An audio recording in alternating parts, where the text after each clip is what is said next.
We are back. This is season 2 of 9 to 5 Mac Overtime. Happy to be back, folks. Let's get it. Thank you for joining us. Of course, my co-host, Fernando, in the building Hello. with the Sonos headphones. Yeah, I figured I'd do the over-ear thing today. Dang, look at my hair all the way back there. That's crazy. We got to get that cut. I got the flow Looking going good. hard. Look at that. Need a Flowbee, man. You know what that is? A Flowbee? No. That's before your time. Okay. So some people who listen to this, hopefully, you know what a Flowbee is. I'm about to look that up right now. And get a little chuckle out of that one. Yeah, I see this. Okay.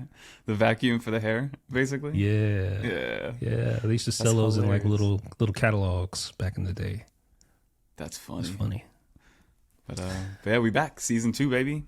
And We back. perfect timing, it looks like. Yeah. Because next week, it's crazy to think that. But invites went out for the Apple event, the iPhone event. And we're expecting, of course, the new iPhone 17 lineup. iPhone 17 Pro, especially, and iPhone 17 Air. I think, which one are you most excited about? Like, I would have to say the Air, honestly. I mean, same.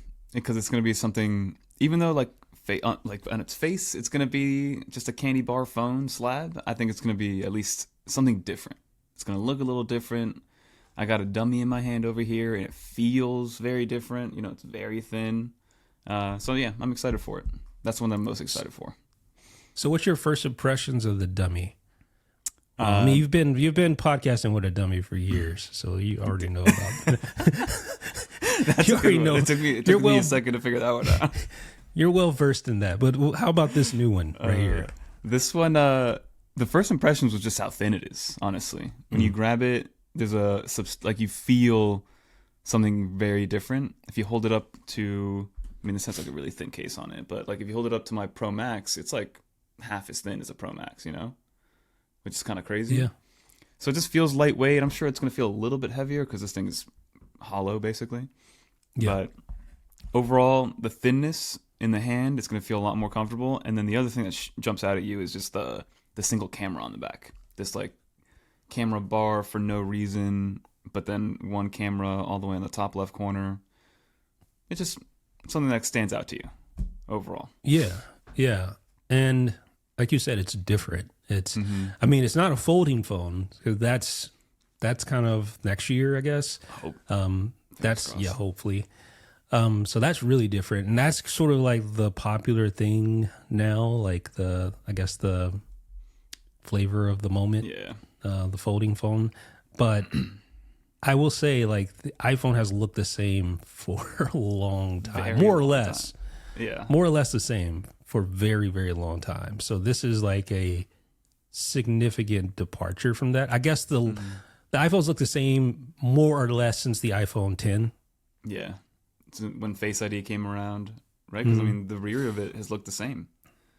I guess maybe even I'll give maybe like the 11 Pro when we got the triple cameras on the back, especially from the rear. They've looked. How long ago was that? Like 5, 6, 7 years ago now at this point, which is insane to think about. So it's good to have something a little bit different. My biggest question is how and to who they're going to sell this to. You know, like where is it? Is it a premium phone? Is it still a regular iPhone? Because it has some, supposedly it's going to get some pro specs, but not quite the pro price tag. And it's going to have some compromises with the one camera and the battery. So I'm just very curious to see how Apple sells this to us. Yeah, my main thing is like, okay, besides thinness, what is the compelling offering here? Like outside of like a thin device, like super thin, like it's thin. It's definitely right? thin. And it's probably going to have some pretty innovative cases as well that really highlight that or sort of complement the thinness. But yeah, that's my thing. Like what is the marketing push going to be like? Is it just going to be design? Yeah. Just going to be all about like are we going to go back to, you know, the whimsical Apple commercials that used to, because it used to be the iPhone did get thinner every Yeah. more or less every iteration, right? Because we were at a time where it's like thin, thin, thin, thin, thin. I That's what they remember would that, talk yeah. about. And it's sort of moved on from that in the last several years. Now this is sort of like going back to that marketing thinness. So yeah, I'm interested in battery life. Like that's going to be really interesting because that's one of the main benefits of the Pro being as thick as it Yeah. is that you get, especially the Pro Max, you get insane battery life. So are there some battery innovations that they've made? Or some innovations that will help prolong the battery, given that it's not going to be as thick. So, yeah. I mean, I'm trying to look at or to like put some context to it. The S25 Edge from Samsung is basically a direct competitor to this thing. Yep. And I have not seen one of those in the wild. I don't know a single person that owns that phone. And I remember it looked really cool. It was super thin. They did manage to fit 2 cameras in there. I don't know why Apple's only doing 1 over here.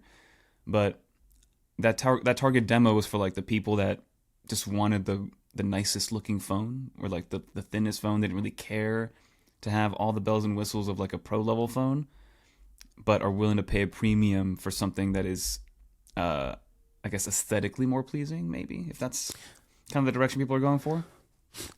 Yeah, and that's just funny. That's very Samsungian. Yeah, because it's like it's just like a knee-jerk reaction to rumors and leaks that, but they don't really know the true story. None of us know the story behind the iPhone Air yet, and that's really what's going to.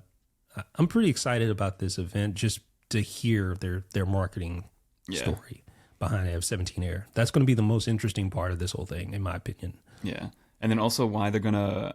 Because I also got some cases from Pitaka, and we've seen some leaks already that the camera bar is going to be something that's going to go to all the iPhones except for the regular 17. I'm curious to see like how Apple explains it. If there's going to be a marketing name for this new like camera bar that goes all the way across, or like the visor on the rear. Oh, let me zoom out. How do I zoom out? Let me get out of here. Hold on a second. There we go. That's hilarious. Using the OBS Yeah, bot. that's a good point. Yeah, and I'm thinking like. That's what I'm thinking on the pro level. I'm hoping we see some major innovation there in the camera. Like, are we going to see a variable aperture? That would be maybe sick. for the first time. That would be awesome. What kind of innovations are we going to see camera wise? Because obviously that's going to be the big story for the Pro device. Yeah, sure. And I'm sure Apple for their Pro Max especially, that's going to be their biggest and baddest and whatever. Like they're throwing the kitchen sink at that thing. But at the end of the day, I think that phone is going to be very similar to what the 16 Pro Max is right now. The only one that's going to feel different is going to be the Air. And that's what I think Apple's banking on. It's like, all right, something a little bit different, a little bit more innovative, kind of pushing the envelope from a design standpoint, not really software and hardware. So that's the one that I'm going back to what we said. That's the one that I'm most excited for. Yeah. I think, and that's going to get people interested at least. Like it's going to turn some heads, I think. At least maybe get people into the store wanting to see it in person. And I don't know. It is just something different, and it's time for that, I guess. It's time for that, especially something to tie it over until the foldables arrive. My thing though is, of course, we're going to get all the new software soon as well. The iOS 26. So I'm also interested in iPad OS 26, of course, with all the new features. Now people are saying that the iPad is a computer, a real computer, and especially the iPad Pro benefiting from it. You're saying that? Okay, so with that being said, I agree largely. Okay. But there's still a missing piece to this puzzle that I don't know if everyone's considered yet. And that is the fact that the apps still aren't. The apps are the missing piece. Like, yeah, we have this great desktop situation where we have multiple apps, multiple windows, the windowing system, menu bar, all that. But like, okay, that's one part of the puzzle that is a long time in the making. We're happy to have it here. It makes a huge difference on iPad OS. It makes using it that much better. But what about the apps themselves? Like, for instance, if I want to run Final Cut Pro, I have to run Final Cut for iPad. And while it is better, there's still a massive difference between it and the desktop version. So my argument, we're about to do some first take right here. My argument to that is there is, even though there isn't like a 1-to-1 equivalent to Final Cut Pro, there is a way to get whatever you need to get done on a video editing software. And that's the same thing for a bunch of different like categories of software, whether it is video editing, photo editing, personal finance, CAD rendering. The only thing that the iPad really can't do is like terminal access and like coding, basically. So if you're in that world, then yes, the iPad's not for you. But I would argue that there's more choice on the iPad than there is on Mac, just because you have access to the entire App Store. Like the Mac App Store is 1/100th of what the iOS and iPadOS App Store is, from volume at least. Hard disagree. From volume. Hard disagree, man. Like, dude, okay, so 1,000 apps on the App Store can't compete with one app on the Mac. Sorry, is that my phone? No, I think that's me. Oh, okay. I'm like, yeah, good. So 1,000 apps on the App Store, like, don't equal. I don't know, man. Like, I get what you're saying, but there's still like, it's still. I feel like that side of the puzzle, they've solved the desktop, the operating system part like of the puzzle, but yeah, the app still. I think it's going to take a little bit to catch up. That's basically what I'm saying. Because I think like some of the new technologies in iPadOS and some of the new features that it allows for, I think apps will catch up, and we will see more desktop class apps come down the pipeline in the next 6 to 8 months. Mm-hmm. But I still think there's a little bit, I mean, outside of a few handful of apps, there's relatively, it's a pretty trying situation when you're trying to get certain things done on the iPad, in my opinion, when compared to the Mac. Like, you can do it, but it's still faster. Granted, that chasm has been greatly reduced with iPadOS 26. That's a great word. Yeah, greatly reduced. Because like now you can do real multitasking, have multiple windows, and that was always a thing. Having a menu bar, that was always the thing that just felt like you were quarantined within a specific app at any given time. Now you can actually really kind of bounce around. So, I mean, a great example of that chasm, that's such a cool word, that chasm getting smaller is before iPadOS 26, I would actually use my Mac to manage a lot of my files because it was much easier to move files around from an SSD to an SD card to on device and have like 4 or 5 Finder windows open. It was just easier to do it on Mac OS. And now on iPadOS 26, I'm gravitating towards that because it's just as easy now, you know, as long as you get used to your display size. But like you said, there is still the same thing where we used to say that the Files app, there was always something missing with iPadOS, especially with iPadOS 18 and below. There still is that little thing missing from an app standpoint on the iPad to really be like, you know what, get the iPad instead of a Mac. If that's all, if you have $1,000, just get the iPad instead. I personally still don't feel comfortable telling people to do that for that reason. Wow, you still don't. I mean, there's a couple other questions, but if I just have to give a blanket answer, get a Mac, because that's going to be more familiar to most people, and it's going to work in most situations without you needing to figure out a new way to do something. You know, if we had a deeper conversation, I could probably get you eventually to get an iPad. But just as a blanket statement, I still think spending $800 on a MacBook Air on Amazon is more valuable than spending $800 on an iPad Air or something, or the 11-inch iPad Pro for most people. Yeah, it's kind of a weird situation, because if you are the type of user that is competent enough to master iPad OS for all that you would do with it, then you probably are the type of user that would be better off with a Mac, right? Like, it's just kind of, I mean, you would probably be even more productive if you had a Mac. But if you're the type of user that is intimidated by Mac OS and all that it offers, then the iPad would be a better situation. But now it's more complicated. See, it's almost like Yeah, I catch don't know. 22 because so I don't know. It'll be interesting to see how the iPad and everything plays out over the next year, just to see the response, the public response to it. But I do think it is fundamentally much better, in a much better place, unquestionably way better place than it was 6 months ago or before iPad OS 26 dropped. So yeah. And I'm excited to see, for the people that have waited to get the public release, to see their reaction to it, because there's also, like we said, two sides to this coin where I'm stoked about it, but I put iPad OS 26 on my wife's iPad mini and she's like, what is happening? What is happening to these floating windows? Like, why is this happening? Can you please put it back to the way that it was before? You know, so there's gonna be a little bit of shock to some people depending on which iPad you put it on, especially the iPad mini. It's so small.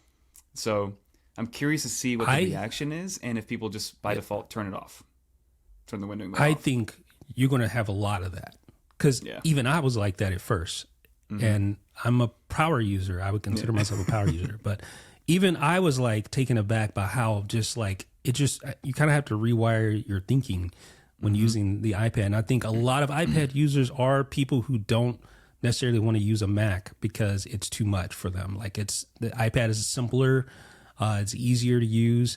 And I think throwing all this at them with iPad OS 26 is going to be a shock. Like it's going to reverberate within communities, and you're going to hear people like express their dismay over how complicated this has gotten all of a sudden. Apple better I don't have know like how a good big onboarding process for that. Oh, I know that they had like a little one in one of the betas, I think, but I think they got to really showcase like, all right, this is what you're getting yourself into now, and you can turn it off if you want, but this is the new way to multitask. I think a lot of people are going to be turning it off, to be honest, because I mean, I just know a lot of people who use iPads. I know a lot of people who use iPads that are older, and I just don't know if they can roll with that. But we'll see. We'll see. We'll see how it and goes. it's our job to educate them. It's our job to help people. So yeah. So yeah, that's what we have to look. Anything else you're looking forward to at the event next week? Apple Intelligence, honestly. I know that the September event usually isn't software focused, even though they do release the main softwares. But I'm curious to see if there's any of that verbiage again, you know, built from the ground up for Apple Intelligence, any examples of it, and just any update to it. Because, I mean, there ain't much to it at this point, you know? I don't use it at all. I mean, sure, there's some I don't know, there's some stuff that makes your life a little bit easier. It's getting better at some word recognition stuff and like maybe being a step ahead of you when you're having conversations in iMessage and stuff like that. But for the most part, Apple Intelligence is just non-existent for me. Yeah, and I'd say I'm right there with you. Like, I can't remember just in my mind share the last time I was thinking, oh, I'll use Apple Intelligence for that. Yeah. Like, I don't think I've thought that. I can't even remember the last time I thought that. I can't remember the last time I've actually used an so-called Apple Intelligence feature, like visual intelligence, or I don't use the ChatGPT stuff. I don't use... Yeah, not even the new spatial photo thing. That's not even an Apple Intelligence feature. So that's one of the cool things that it's coming to iOS 26. And it has like the cool rainbow effect when you press the button. But it's an iPhone 12 or newer feature. But yeah, I don't really use much of the Apple Intelligence stuff. So I'm curious to see what they do with it. Are they going to just not even mention it? Maybe give us an update, show use cases? Is there going to be more commercials like that? Because last year's was built from the ground up. For Apple. I mean, that's all. They mentioned it over and over and over. They're not going to do that this year. There's no way. Yeah.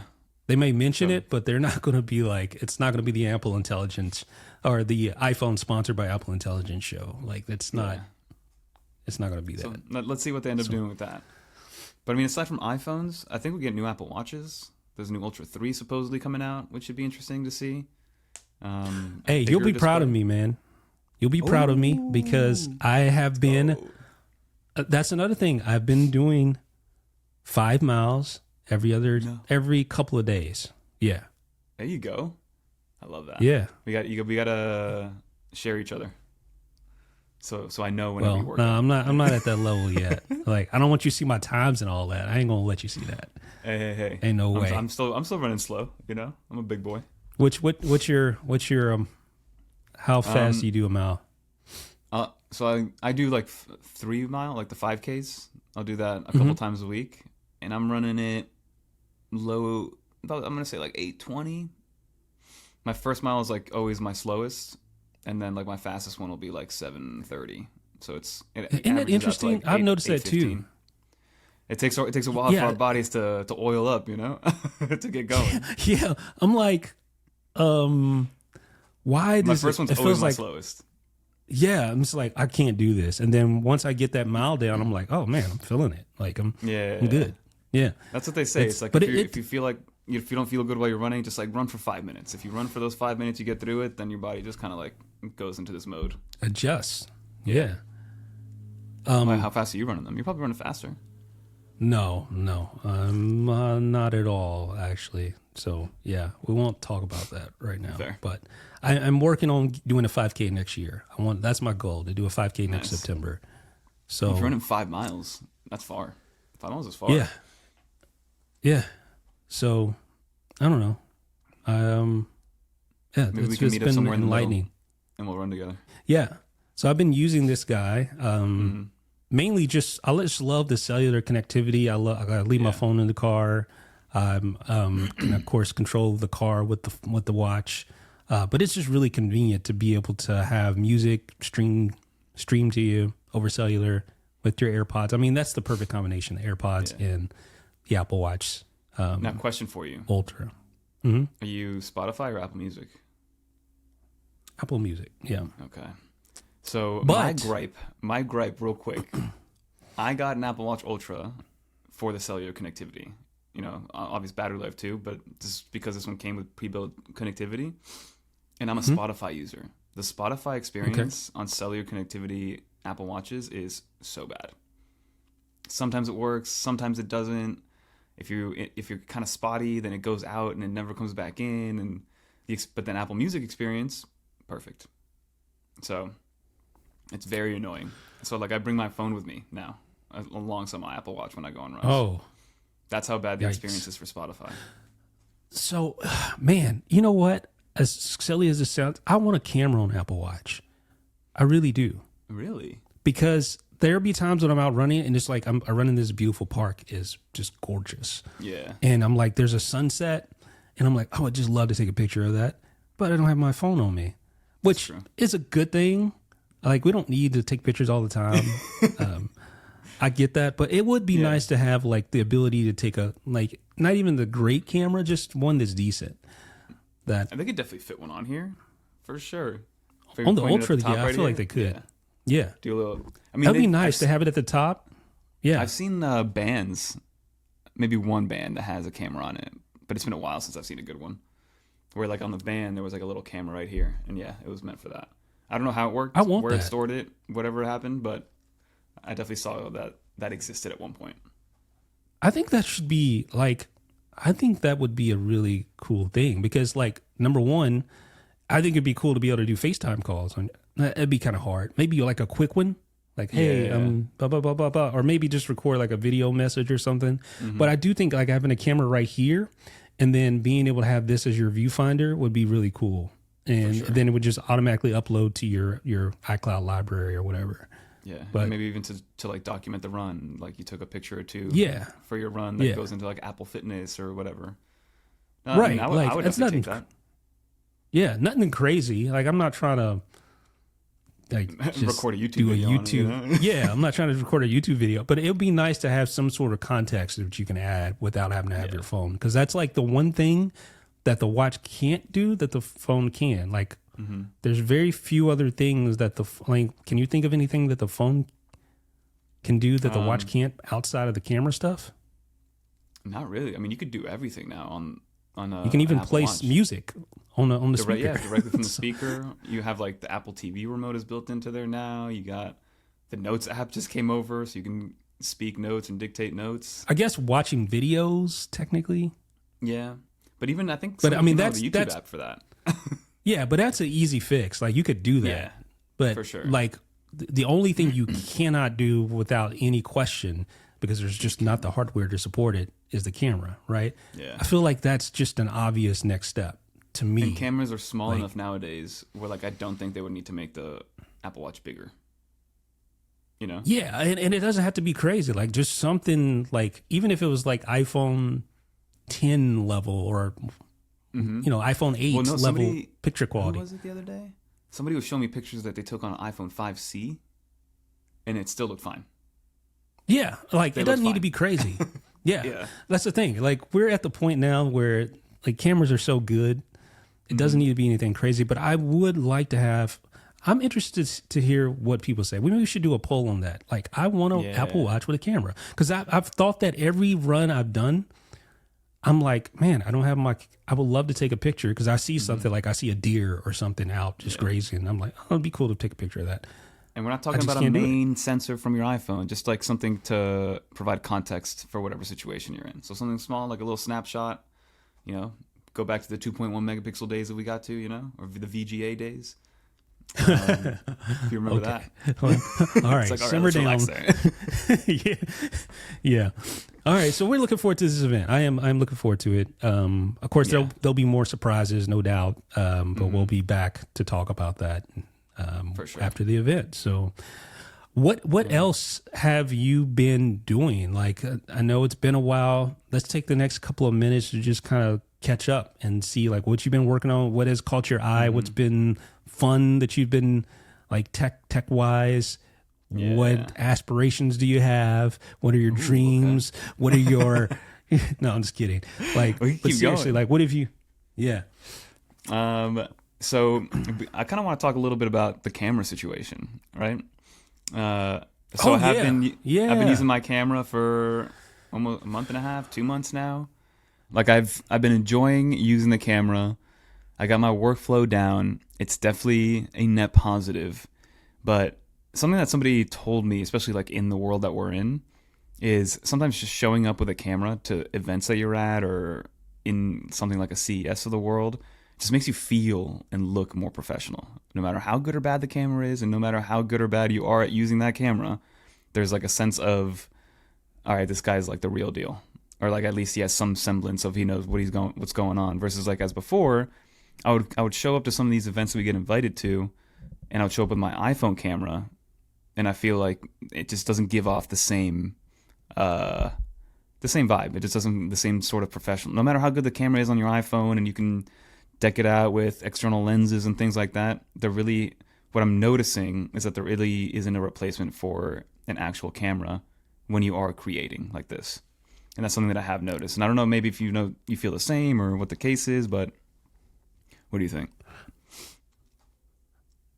Well, I kind of been telling you this for a long time. Like a lot of people have been telling me this, and I'm like, nah, I can get away with it. Like the iPhone camera's fine, chill.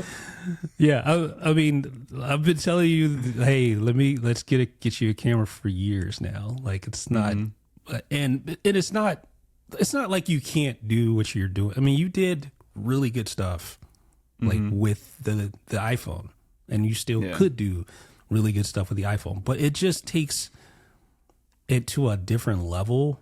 And it's not even so much. Personally, I don't care what a person comes to an event with. Like sometimes people come with these huge rigs, and I'm just like, dude, really? Like, do you need all that? Do you really? I mean, come on, bruh. Like, it's almost like you're just stunned at that point. Which, I mean, cool. I get it. Do you? Yeah. Do you? But sometimes it just seems a little bit over the top, and it actually can be a negative thing. Like some people do get intimidated when they see big things like that, and they, especially if you're trying to be low key and capture and stuff. Sometimes the smaller camera is the better camera, but yeah, like standalone cameras are better than the iPhone cameras. Like there's just no question. Like it's physics. Like you can't. The sensor size, you're looking at like really small sensor size with the iPhone camera. And even some of the larger cameras in some of the Android phones, they're bigger sensors, but they're still small sensors relative to even an APS-C sensor like you have, and then you're getting the ability to switch lenses, and then you get the ability to adjust aperture, and then you have focal lengths that you can really like switch between. If you have a zoom lens, or if you Like that's the whole thing. Like you can put a wide angle lens on there, you can put a real telephoto lens on there, and really change the look of your presentation. You get all that compression, and it's just a different level. And even like your camera, the A6100 is an old camera, dude. Like It it's is. not. It came out when like 5 years ago? A6100. No, Maybe even longer? before that. Really? Yeah, I mean it's. Oh no, you're right. I think it came out in 21. I'm thinking about the A6000. I'm thinking about the A6000. Okay, yeah, because the A6000 came out in 2014. That's what I'm thinking of. Okay. So But I mean, 6100 came out. Kind of the same thing. You know? Yeah, a 6100. I mean, there's some definite improvements there, but 6100 came out in 2019. Okay. But I mean, that's still like imagine using an iPhone. a 6-year-old iPhone. Yeah. Yeah, like The it 8 would seem Plus ridiculous. or something. But notice how massive of a difference. Like you're using a 6-year-old camera, right? And you're using the current generation iPhone, and the difference is still massive. Huge. Like in picture quality, you could use a camera from back in 2012, a standalone camera, and then the difference would still be massive over the iPhone because it's physics. It's not about necessarily technology. Yeah, they have all the Right the file computational formats photography and all stuff, that. Yeah. There's the computational thing, but you only can get so far with that at this point, and it always ends up looking fake. Whereas you just can't beat glass, dude. You can't beat a big sensor and big glass. You can't beat it. It's so insane how. So again, like my camera is a little bit older, so there isn't any 4K 60. But if I want to record slow mo, it's 1080, and people don't notice. People have no idea especially on YouTube where you're just like relying on your internet connection. And then another thing is in LumaFusion, like I like to, there's like a green screen masker or whatever. So like I can put words behind me and like overlap myself. I would use it on the iPhone. And again, I don't use a green screen. So it was trying to use whatever it's using to remove me from the background. It is so much easier for LumaFusion to remove me from a background because I'm using an actual camera versus the iPhone camera. Right. Because there's so that much depth of field. separation. Yeah. It is almost perfect. Versus on the iPhone, like I have a book on my bookshelf with Dwayne Wade's face. Dwayne Wade's face sometimes just pops in the background because it can't record the distance on the iPhone camera. Right. So like, even something just simple as looking at that. just looking at your picture now, right? Like the image on the wall of the grid, like it. Yeah, you could tell it's in the background, but it is almost one to almost in one focus. Yeah, it's almost 1-to-1 with your face. So it's like everything just looks flat. Whereas with a camera, and you have a depth of field, even if it's not. I mean, your lens is a 3.5. Oh, you do have that 1.8. So, which is awesome. But it's like it makes a difference, dude. Yeah. Like it just. Anyone who says, "Well, I could do that," and yes, there are ways to work around that. And Apple has like rigs that they have. They said shot on iPhone this event with $1 million of accessories. Yeah, but they have like rigs, and they have. I think they even have lenses, like actual lenses that are attaching. And I've seen that at like NAB where they have like a Canon lens attached to an iPhone. There's like this little adapter, and they have a full-on Canon lens. That's crazy. And then you're getting the benefits of all that glass. Like you just can't compete on something this small. And and that's just so it's just something that I've learned, and I was very stubborn for a long time, so I apologize. But I just in my mind I was like, I don't want to complicate my flow. Everything's so easy, was relying on AirDrop before USB-C a lot. And then just finally took the plunge, and it was worth it. It is at I keep interrupting you. Shut You're up. good. You're good. Would you say that it has? I guess I'm just getting excited about this topic. You can tell. Like I kind of for sure. Up. But would you say that your workflow has become more complicated with the camera? It added like an extra step or two, but nothing that I couldn't handle. Of course, like I needed to record my audio to a different source, which again I'm just still doing it on my iPhone, so it's not that complicated. I gotta deal with an SD card versus just like putting it on my iPhone and moving it over. So there's probably like 1 or 2 extra steps, but now I'm to the point where it's quick, it's easy. I have an SD card reader like connected at all times, and so my flow really wasn't that interrupted. It's just a matter of syncing the audio when I'm recording and stuff like that. Yeah.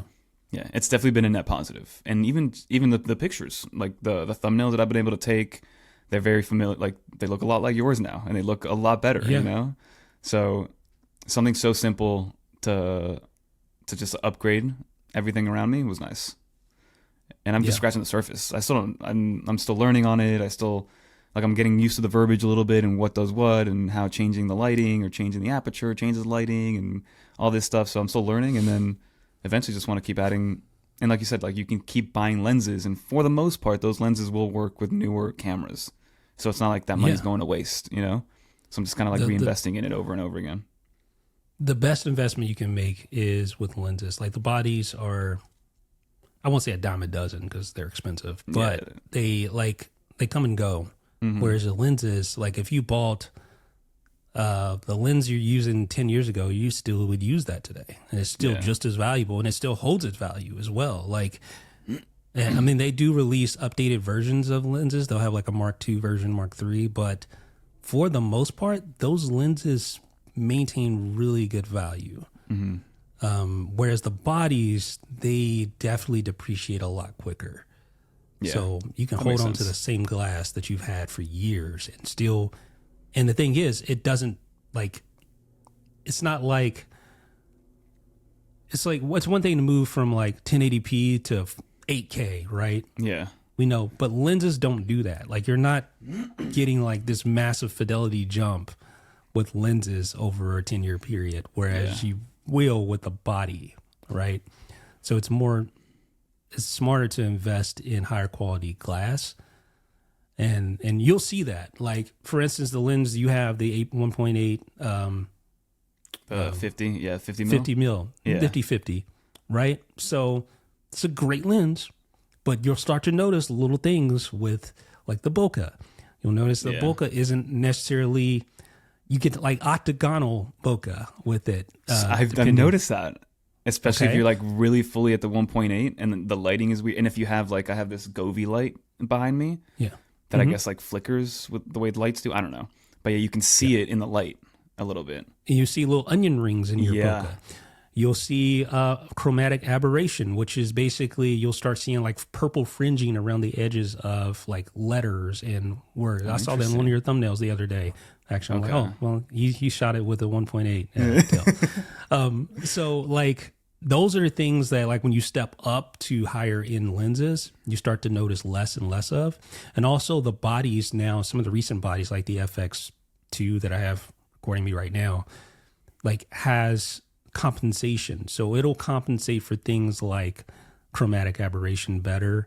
It'll compensate for things, even like focus breathing, you know, that your focus breathing, like when you're, basically, when you focus between 2 points, so something in the foreground and then something in the background,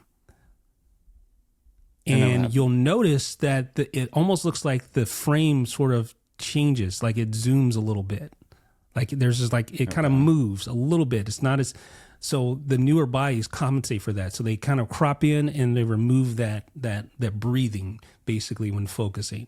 Stuff like that, you'll start to learn that, and it's just like becomes second nature.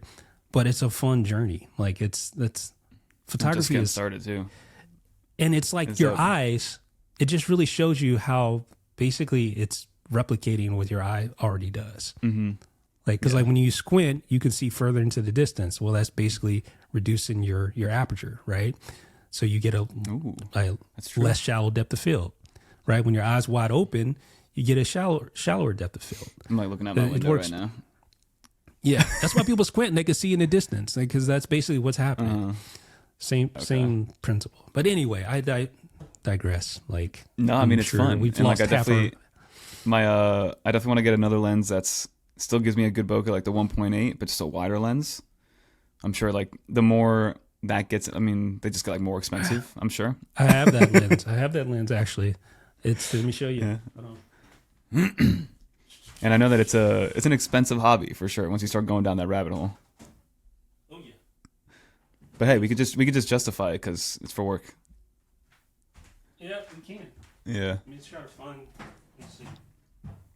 What kind of lens do you use right now? So right now, hold on. Yeah. Right now, I'm actually using the same exact lens you're using. I got Oh, yeah? 50-50 on there. I got the 51.8. That's what I'm using right now. So how far away is the camera? Well, I guess you have a full frame it's sensor, right? Yes. Okay, Yeah, so that makes a huge difference. Yeah. Yeah. Okay. So it's on an FX2, which just came out, and I'm actually kind of maybe doing a review for that for toys. But Nice. that makes, so you're reducing the crop 1.5, right? So you're not, I'm probably like 5 feet away from the camera. Okay, I gotta be like 8 feet away from the camera. Yeah, which makes sense. Like, yeah. Okay. So this right here is, I don't know if it's going to focus. There it is. Probably won't. There you go. This is the Sony G, which is like their higher end brand.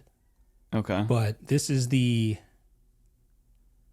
f 1.4 1.4. 12. It's a 12 millimeter lens. So what does that mean? No, that 15. Means... Sorry. I'm tripping. I'm looking at the thing back. It's a 15. So it's a 1.4 15 APS-C lens. So this is native for APS-C sensors. So there's no crop. So there's no.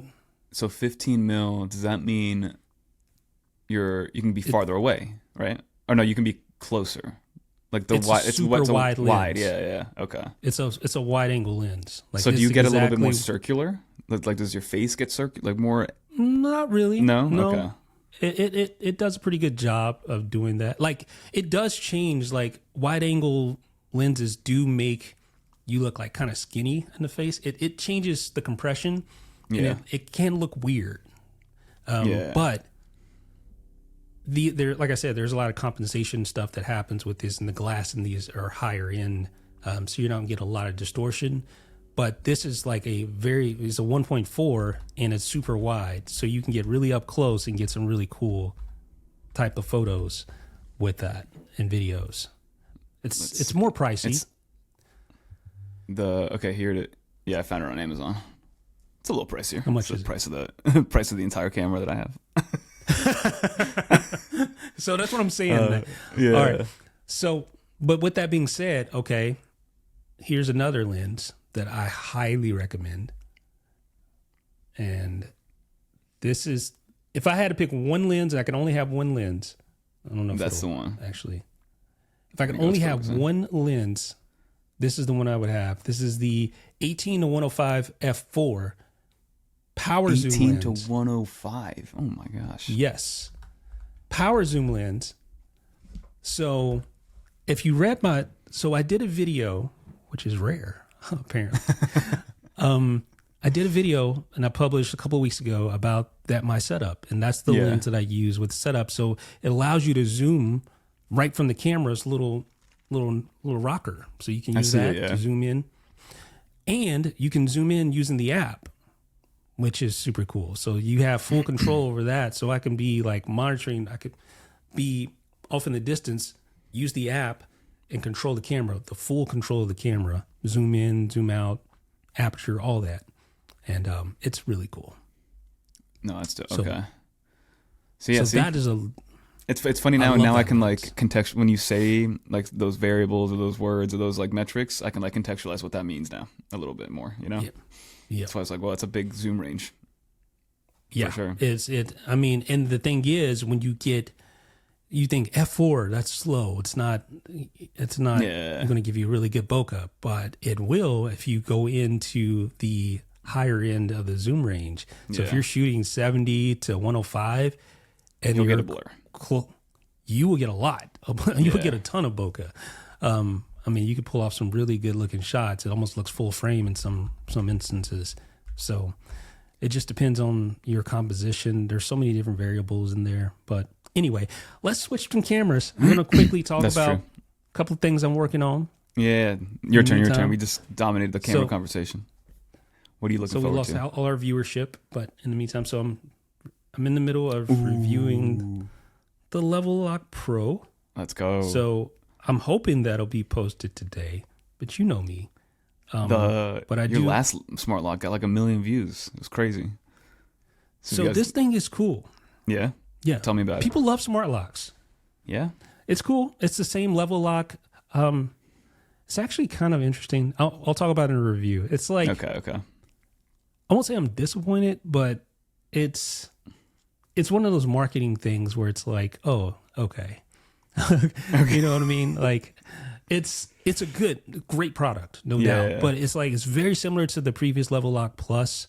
But they have this new thing called, let's see, basically door status detection. So it can tell if your door is closed or not. Okay.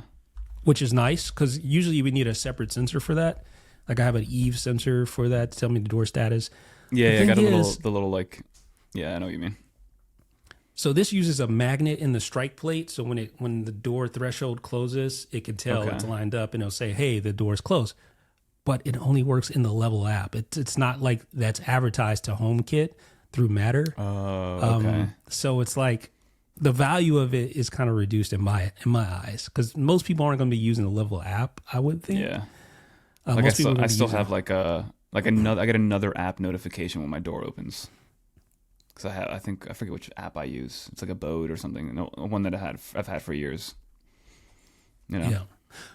Makes sense. Here's the thing. I will say that Matter over Thread is it's ridiculously better than just pure HomeKit. Like before, we had just straight up HomeKit locks that communicated via Wi-Fi to your Apple TV or whatever. Dude, Matter over Thread is way more reliable. I would not get a smart lock without that. Period. I think you need to make a video about that because, like, it's funny you say that because I do have all of my my smart home accessories are HomeKit enabled because I've made it. I was like, I want them to be HomeKit enabled, but I still don't trust the lock. Sometimes it works, sometimes it doesn't. The only way that I'm manually locking it is when I go into the app because that gives me like a much better confidence that it's actually working.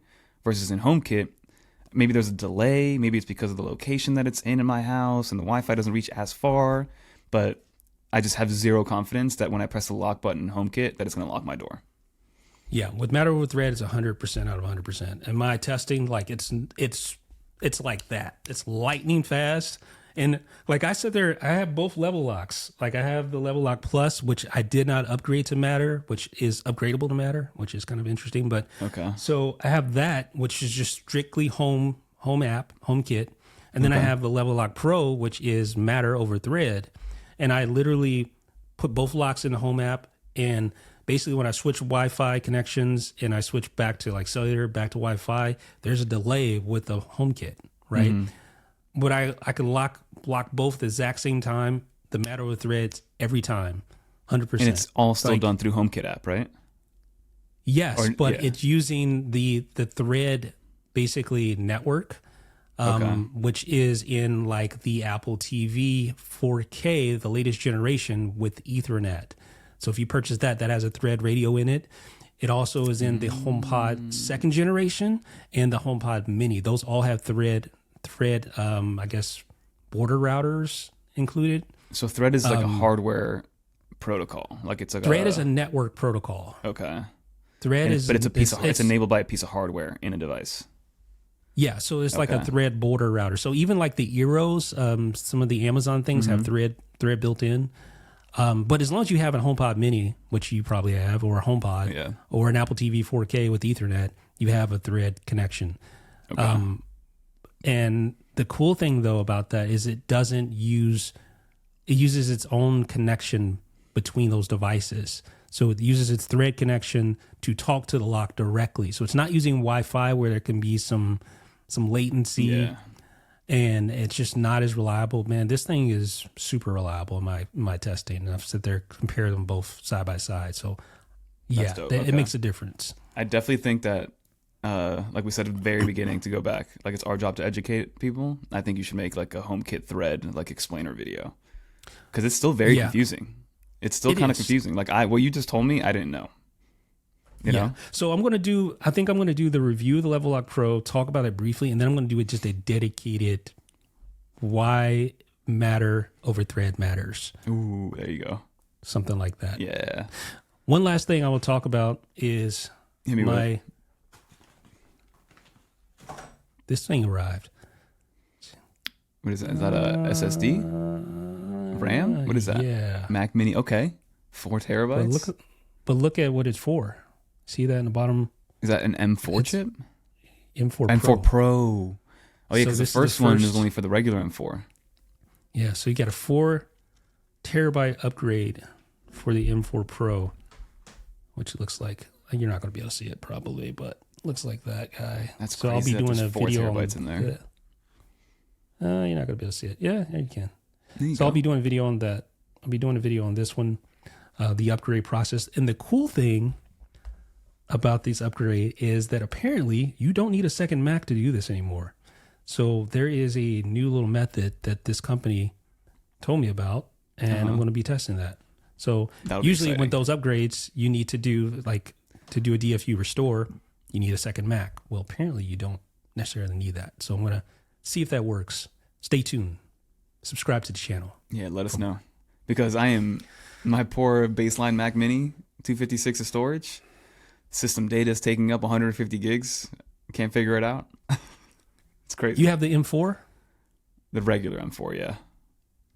Dude, I'll upgrade that for you. Or I can send you the upgrade if you want to feel confident doing it. Just follow my video. Because I'll have to...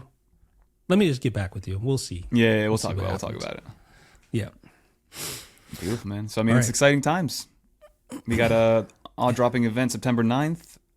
Maybe we'll do a live stream or live react. I don't know how you want to play, but we'll figure it out. Definitely stay tuned. So the thing is, we'll talk about it afterwards. I gotta tell you something. Oh, okay. And then I'm also expecting a baby soon, if you guys made it to the end. So that could probably put a wrench in all the scheduling, But congratulations, we'll figure it out. I'm looking forward to it. Do you have a name yet? No name yet. No name yet. At least we're keeping it to the chest. We have a top 3. No Jeff Risha. Jefflandia. Come on. Oh man. That'll be for the third kid, Okay. All right. I'm holding you to that. Okay. Yeah. All right. Alrighty, guys. Well, be sure to subscribe to the channel. Be sure to rate us on Apple Podcast and just leave us questions because in this season we want to start really office hour. Really answer you guys' questions. Interacting, talking to you guys. Yeah. And we're going to get in the comments and we're going to talk to you guys for sure. That's the goal. Let's do it. So let's do it. Excited. Let's talk to you next week. All right, everybody. Peace.